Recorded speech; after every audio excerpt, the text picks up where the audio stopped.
Sebelum menyaksikan video ini, pastikan bosku jangan lupa subscribe. Karena subscribe itu gratis plus bonus tonton video terbaru setiap harinya. Jangan lupa ya. Nah, di sini bisa-bisa seluruh Indonesia tertawa ya. Yaitu apa? Yaitu di sini dari CNN Indonesia ada judul berita, survei elektabilitas Anies cuma 5%, LSI Denny JA disomasi Nasdem. Nah, ini apa hubungannya ya? Kok bisa-bisanya di Nasdem padahal di sini juga hasil survei loh. Artinya di sini hasil survei itu ada metode-metode ilmiahnya dan bisa dijelaskan lah di sini. Tetapi bukannya berbenah diri, tetapi malah mau somasi. Seharusnya kan terima kasih lah, dari hasil survei ini akhirnya diketahui elektabilitas Anies di Sumut itu Anies cuma 5% saja. Seharusnya dibenahi bukan malah mensomasi. Ini menurut saya juga sangat aneh sekali. Seharusnya ketika tahu, wow, elektabilitas Anies ternyata menurun 5%, seharusnya bekerja lebih baik lagi untuk meningkatkan atau menaikkan atau mendongkrak elektabilitas dari Anies Baswedan. Ya, kita ketahui di berbagai macam survei juga seperti itu, elektabilitas Anies dan Caimin justru menurun bukannya naik, walaupun setelah dideklarasikan Caimin sebagai cawapres di situ. Jadi di sini ya menurut saya aneh kalau hasil survei yang tidak seperti keinginan di sini malah mau mensomasi. Sangat lucu sekali. Dan bahkan di sini juga ditanggapi oleh LSI Denny JA, lebay katanya. Nah, dari sini saya penasaran ya, kira-kira seperti apa beritanya ya? Kok sangat rendah sekali ya, bahkan cuma mendapatkan 5% loh. Bayangkan 5%, berarti kan waduh, semakin galau kemungkinan Nasdem ya di sini, akhirnya sampai mau mensomasi segala. Di sini survei elektabilitas Anies cuma 5%, LSI Denny JA disomasi Nasdem. Seharusnya kan berterima kasih lah.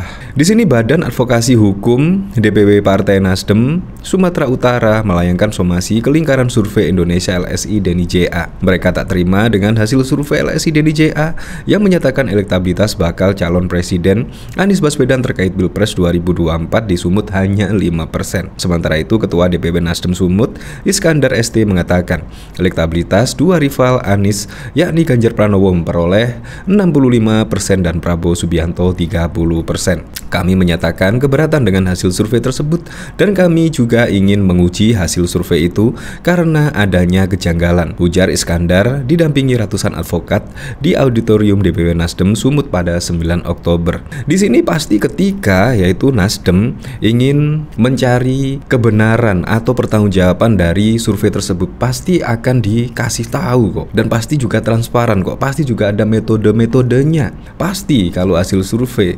Jadi tidak usah langsung mensomasi lah. Iskandar menjelaskan kejanggalan yang dimaksud diantaranya pada Mei 2023 LSI pernah merilis hasil survei bahwa elektabilitas Nasdem Anies Baswedan 32%, artinya hanya dalam waktu 4 bulan elektabilitas Anies Baswedan turun 28%, rata-ratanya hampir 7% tiap bulannya. Hal ini belum pernah terjadi dalam sejarah survei. Kemudian kami melihat hasil survei tersebut semuanya dalam bulatan tanpa ada desimal. Ketiga, hasil survei itu bertolak belakang dengan realita dan fakta di lapangan yang kami dapatkan, ucap Iskandar.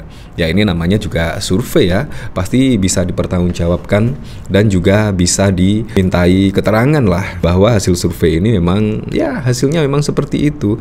Jadi menurut saya di sini ekspresi kepanikan ya kalau menurut saya, apalagi juga besok tinggal 10 hari lagi yaitu pendaftaran di KPU mendatang. Jadi wah, kemungkinan cemas. Bahkan di sini juga langsung dikomentari oleh LSI Denny JA, lebay. Nah, di sini peneliti LSI Denny JA, Aji, merespon Badan Advokasi Hukum DPW Partai Nasdem Sumatera Utara yang melayangkan somasi lantaran hasil survei Anies Baswedan di wilayahnya hanya 5%. Aji menyatakan sikap tersebut berlebihan alias lebay. Menurut kami itu sikap yang lebay dan tidak proporsional. Itu hasil riset yang seharusnya direspon dengan hasil riset yang lainnya, kata Aji kepada wartawan pada 9 Oktober 2023. Aji mengatakan survei di Sumatera Utara merupakan hasil breakdown breakdown dari survei nasional yang melibatkan 1.200 responden yang menyebut dukungan ke Anies di wilayah Sumut masih lemah. Tentunya jika di breakdown ke wilayah misalnya Sumut, maka margin of error-nya makin besar.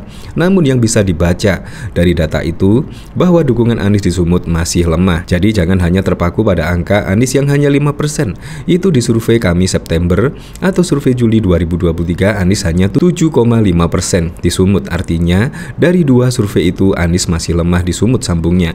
Nah, ternyata dari bulan Juli tersebut Anies hanya memperoleh 7,5% di Sumut. Artinya ketika ada kejadian perpolitikan di Indonesia, entah itu apa, ABC, nah akhirnya pada September membuat elektabilitas Anies turun yang hanya mendapatkan 5%. Nah, di sini ada pun somasi yang dilayangkan dengan nomor 009 BAHU Romawi 11 2023 tertanggal 7 Oktober 2023. Surat ini dilayangkan di kantor LSI DNI di Jakarta Timur. Menurut saya juga sangat lucu sekali ya ketika hasil survei tidak sesuai yang diinginkan, yang hanya mendapatkan 5%, tiba-tiba mensomasi dari LSI DNI.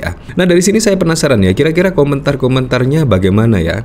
Apakah percaya dengan hasil dari LSI DNI atau bagaimana? Di sini dari Jojo Hama, dulu Prabowo pernah jujur. Prabowo survei itu tergantung siapa yang bayar. Pusing si pembual terbaik, dikira mau nyoblos capres dasarnya dari lembaga survei. Siapa yang gede surveinya yang bakal dipilih. Sorry to say, udah 2023, apa-apa mesti pinter ngulik informasi biar nggak kemakan hoax.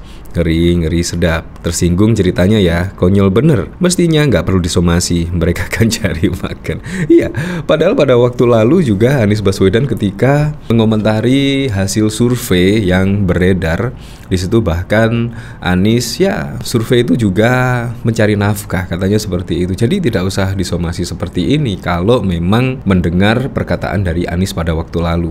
Di sini dari Bambang, ketika orang sudah tak percaya ilmu pengetahuan dan metode ilmiah, udah tahu kan ya bakal gimana kalau berkuasa, mementingkan kelompok sendiri, boro-boro mau peduli sama orang, sama ilmu yang adalah kebenaran aja gak mau dipercaya. Bayar lagi lah lembaga survei, lemah amat, kasih 200% biar seneng. Nah, dari sini bahkan juga percaya dari hasil survei karena memang hasil survei tersebut adalah metode yang bisa dipertanggungjawabkan keilmiahannya. Nah, bahkan dari sini itu peneliti LSI DNI sebut Nasdem tidak proporsional. Maksudnya apa ini ya? Nah, dari sini peneliti dari lembaga LSI DNI Aji menilai Dewan Pimpinan Wilayah DPW Nasdem Nasional Demokrasi Sumatera Utara lebay dan tidak proporsional. Ungkapan itu diucapkan Aji merespon somasi DPW Nasdem Sumut yang tidak terima hasil riset LSI DNI menyebutkan elektabilitas Anies Baswedan hanya 5% di Sumut. Menurut kami ini sikap yang lebay dan tidak proporsional. Itu hasil riset yang seharusnya direspon dengan hasil riset yang lain, kata Aji kepada wartawan pada 9 Oktober 2023, seperti dilansir dari Detik News. Nah, jadi di sini kalau menurut saya sih tidak usah lebay seperti itu ya. Saya setuju sekali dengan perkataan dari LSI DNI tersebut ya, yaitu menyebut lebay kalau berujung somasi. Padahal juga seharusnya responnya tidak seperti ini ya, tidak somasi. Seharusnya responnya ya langsung bekerja lah, yaitu ke akar rumput untuk memenangkan Anies Baswedan, untuk menaikkan elektabilitas dari Anies Baswedan. Apalagi juga pemilihan presiden tinggal beberapa bulan lagi ya, 14 Februari, jadi sangat mepet sekali. Seharusnya tidak usah merespon somasi, nanti malah masyarakat menilainya juga akan berbeda ya. Apapun itulah untuk Pilpres 2024 mendatang, semoga saja berjalan dengan lancar, berjalan dengan aman, dan yang paling penting adalah berjalan dengan jujur dan juga adil.